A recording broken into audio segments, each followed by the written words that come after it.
I was browsing on YouTube the other day looking for inspiration and ideas on what to create next, and this particular video caught my attention. That is because this video is more or less a copy of my breakout video. I mean, just take a look. The two band logos, the person in the middle, it is more or less the same thumbnail style. Now, of course, the face is obviously different, and we all know who is the one more handsome here, right?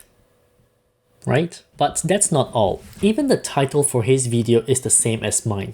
Every single letter. Well, not every single one. The last two characters are different. I just want to point that out because, you know. His content is different though. In his video, he talks about YouTube analytics and how to use numbers to gauge if quality matters.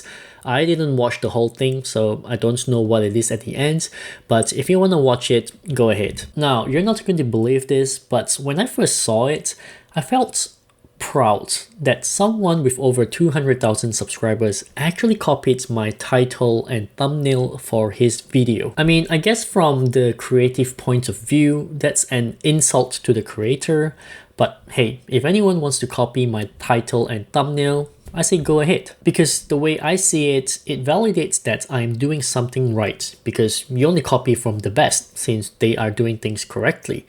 And you learn from those who are making mistakes, of course. But here's the thing. Is it ethical to copy other YouTube videos? This might not be the answer some of you would agree with, but in my opinion, 100% yes, but not in the way you might imagine. The fact of the matter is, everyone on YouTube copies one another in some way. Because frankly speaking, that is probably the fastest way to succeed on YouTube. Just take Mr. Beast for example. I'm sure by now you would be used to his thumbnail style.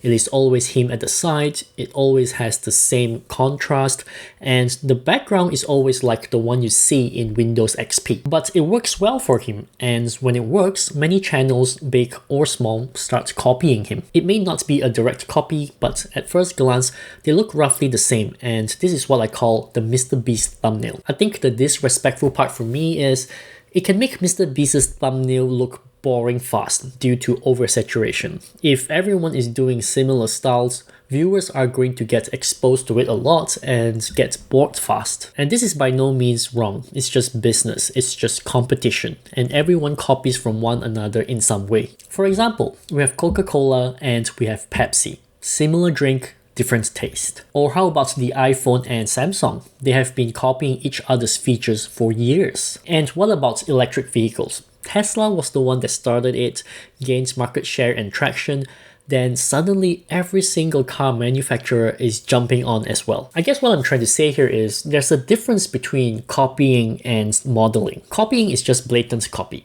To better explain this, I suggest you watch the video by Jerry Rigs Everything, where he explains his products were copied by a big known company and they can't even be bothered to do their quality assurance properly. It is a good video that really explains the extent of copying, so give it a watch after you're done with this video. However, modeling is different. It may sound like copying, but it is actually a part of innovation, at least to me. Let's use my own video and Marcus Jones's video as a case study. I am going to break this down into three elements: the title, thumbnail, and video quality.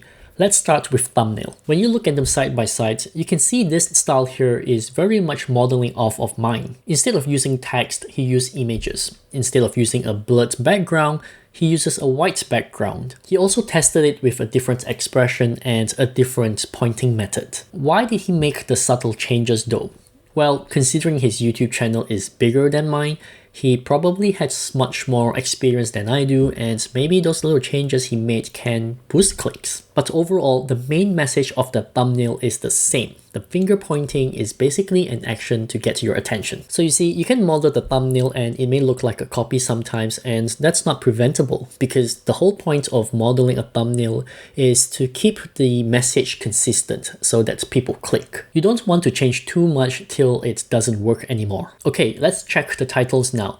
This here is considered copying, I would say, because the difference is too subtle. Now, the title is a little hard to model and most end up copying instead. Why is that? Because the title is what the YouTube algorithm uses to index your video and make it searchable. The YouTube algorithm can't index thumbnails, at least to my knowledge. A normal indexation uses metadata provided in the video to understand what the video is about, and then the algorithm do some funky stuff with it. So if you think about it, the title plays a more important role in getting picked up by the YouTube algorithm, which is of course what we want. The tricky part here is which words or words in the title is the YouTube algorithm ranking? Well, we don't know, and it is impossible to find out unless you work for YouTube. So if we don't want to risk it, the best thing we can do is to copy the title word for word. Now back to our case study. Notice how his title is the exact same as mine, almost word for word, except the very end where he changes channel to channels. So the difference here is very subtle. Mine is singular and his is plural, and that's perfectly fine because the algorithm categorizes both plural and singular words as one. Therefore, essentially, what he has is still the same title as mine, and I'm pretty sure the algorithm looks at both our titles the same way. And so that, in my eyes, is copying for a reason. The other way is to model the title, or as I like to call it, leverage. Take a look at some of these titles. This is a fairly popular title and you may have noticed it in your home screen, either because it's getting pushed or maybe you have watched one yourself. These titles to me are what I like to call leverage and not copy. The reason is because even though the titles sound the same, they actually gave a completely different meaning to the video. Sure, the concept is the same, but just by reading the titles, you know right away that the story of the video is going to be different. And I would say doing it this way gives a better chance of keeping the video fresh, while at the same time allowing the algorithm to index it faster than usual. Because the algorithm will know this video is something about in the day of, and the algorithm knows who the audience are already for this type of video. Hence, it can get pushed right away to its pool of tested audience. Once it gets pushed, it is up to the content creator to make a difference in order to get clicks and views. If I were to say, copy this person's title and create my A Day in the Life of a Software Engineer, well then, what makes my video so special that this pretty lady here hasn't done 6 years ago? But I could say, A Day in the Life of a Software Engineer in Australia. Then that instantly gives it a whole different vibe. So if you want to leverage on your competitor's title, have a think about how you can use their title formats but add or remove some words to give it its own unique meaning. I think this is super important, even more than a great thumbnail. Okay, let's move on to the final one, which is copying the video. Honestly speaking, I don't think it is possible to copy someone else's video because every content creator's personality is different. The way it is being delivered, the way it is being presented, it is different. What can be copied though is the points in the content, and this is where the gray line is. We can easily watch someone else's video, listen to their top 5 tips, and then we do a video of our own to talk about the same exact tips, the same exact explanation, and claim it as our own. That to me is not only unethical, but also a downright. I don't want to explain why that is the case because I'm sure you know why, but what if the content is so good that you just can't ignore it? Here's one way I use often. I tend to watch a few channels who talk about the same topic, then I consolidate the information, curate the information, and add my own spin to it. I'm not copying here. I'm taking what is already facts, then giving my opinion on it with my own research and evidence and story and add-ons and delivery. Because if I were to always try to come up with something new that no one has talked about before, then I will have nothing left to create. So the next time you see a great content, try and identify what you think is missing, what you think you can improve on.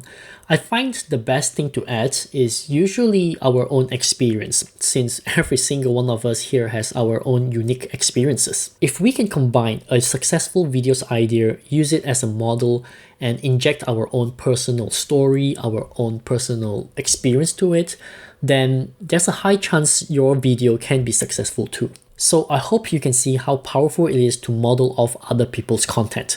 Some might say it is just copying. I agree, it does look like copying, but the smart ones will use what they copy, improve it, rejuvenate it, give their own spin, and churn out a much better content. I think most small channels struggle because they try too hard in trying to reinvent the wheel. Most channels' initial success is really leveraging what is already working. And this is not limited to YouTube. Even Hollywood movies are the same. Just look at the superhero genre. Everything Marvel and DC created is more or less the same type of content. It is their story and delivery that separates them apart. I know YouTubers like MrBeast created unique content that no one has thought of, and that's why he's as big as he is now, but it is a double-edged sword. There's a much higher chance it will fail than it will succeed. But if you think your content is unique enough to go big, then just know the risk and make sure you're able to face the downfall if things don't go well. Anyways, that's all from me. Remember to like and subscribe before you leave. Thanks for watching, and I'll see you soon.